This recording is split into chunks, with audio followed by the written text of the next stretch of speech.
O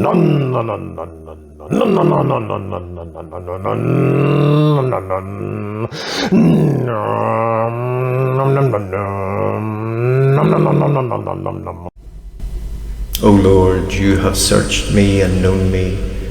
You know when I sit down in the driver's seat, and when I rise up through the gears. You discern my thoughts from a car.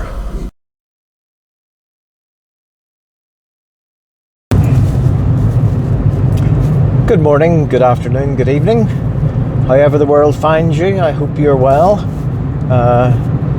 Here in Ireland it's been snowing, but it's actually cold but bright and lovely, and I'm away to football. So,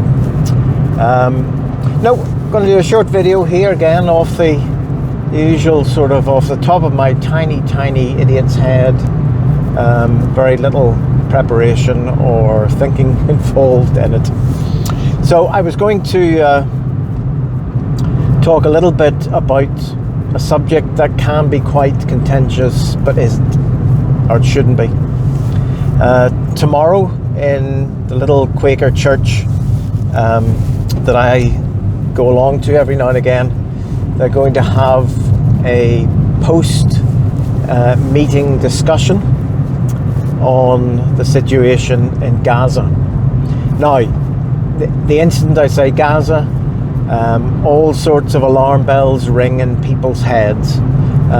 You say Gaza, you say Israel, suddenly everybody has got your socio-political views nailed down. But of course that's not always the case, and it's not as easy as some people make it out to be. There is a divisiveness that exists today that maybe didn't exist as strongly in the past, and it's caused by, and I'm not going to name him, but it's caused by you-know-who across the Atlantic, and it's caused by social media and all the nonsense that comes out of that.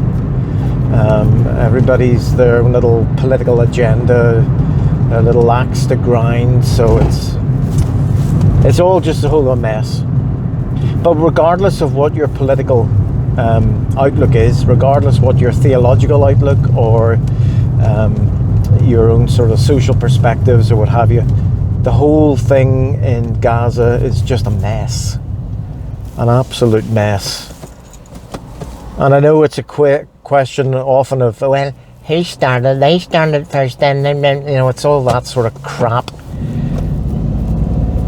But it doesn't matter how it started, it doesn't matter what happened.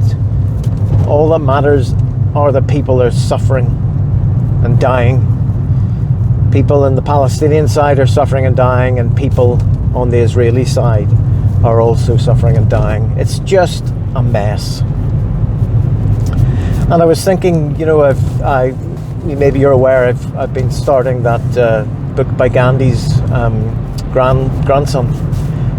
It's not too bad a book. It's okay. But it sort of put me in mind of maybe thinking reading a bit more about Gandhi this year. I always say I'm going to do it, and on the 30th of January, it's the anniversary of his death, his assassination. So I thought, what would Gandhi sort of view the situation in Gaza as? And I think, obviously my own little very limited knowledge and limited understanding about the whole thing, and Gandhi as well, but I would say that Gandhi would be appalled by the actions of the Israelis on the Palestinians, appalled by the actions and attitudes of some of the Palestinians against Jewish people in Israel. He would recognize that the whole problem, the whole difficulty is being caused because of selfishness, because of people's desire to get what they want, whether that's, you know, the Jews out of Israel, whether that's the Muslims or the Arabs out of Palestine, whatever it happens to be. But he would acknowledge, I think, that that is probably the root cause of all the problems. It's people's own selfishness and greed, people's own focus on their own agendas that cause a lot of the problems. There's a book I have about Gandhi on my bookshelf. Again, should really be reading it, but and it's quite an old-fashioned title, so excuse the non-PC title that he used, but it's a book called All Men Are Brothers. Well, obviously all people are brothers and sisters, and in it Gandhi sets out that everybody is the same. Everybody is made in the image of God, or if you don't believe in God or whatever, everybody is the same on a very basic, fundamental level. And to try and overpower one group, using one group trying to overpower another, or vice versa, it's just insane. Because, as he says, we're all brothers and sisters. I mean, and that's a sort of notion or idea that you get also in the Bible and Christianity and in other religions as well, that we all come from the same stock, that the very superficial differences that exist, like skin color or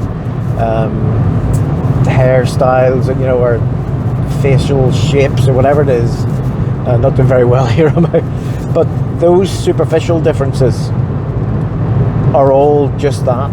They're superficial. They don't get to the core of humanity.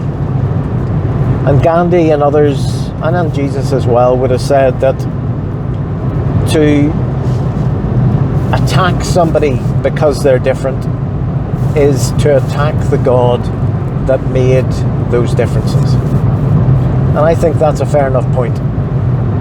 So regardless of whether you're pro-Palestinian or pro-Israeli, I don't care. I'm neither. I'm pro-peace.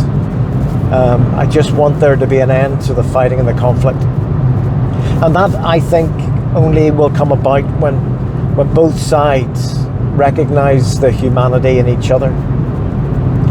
And it's easy, I mean, as it was here in the north of Ireland, to go on about the whataboutery. Well, what about the other side? What about them? What about demons? What did they do to us? And you can get, that's just an absolute road leading to nowhere. The start and the finish of all these conflicts, I think, is in the recognition of our equal humanity and our respect for one another as people. Difficult to do, and I know past experiences and all sorts of things like that can affect how we view another group of people or another individual or whatever it would be.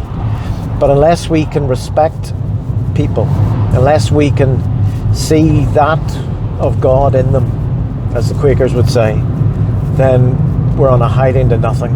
We're just condemning ourselves to repeat endlessly conflict and division. Let's end division 2026, shall we? Again, as good old Gandhi said, be the change you want to see in the world.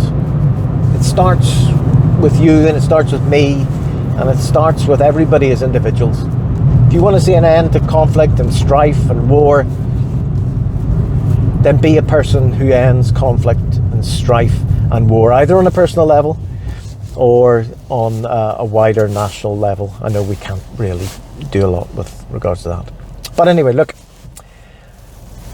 let's keep everything crossed that Bangor don't get hammered today. We're playing Linfield away, and it's never good, never good. But you never know. Hope springs eternal. So look after yourselves on this cold day, if it is cold where you are. Take care of your friends, your family, your neighbours, your enemies, everybody who surrounds you. And drive safely on the roads. And sure, we'll see you sometime soon. Okay, bye-bye.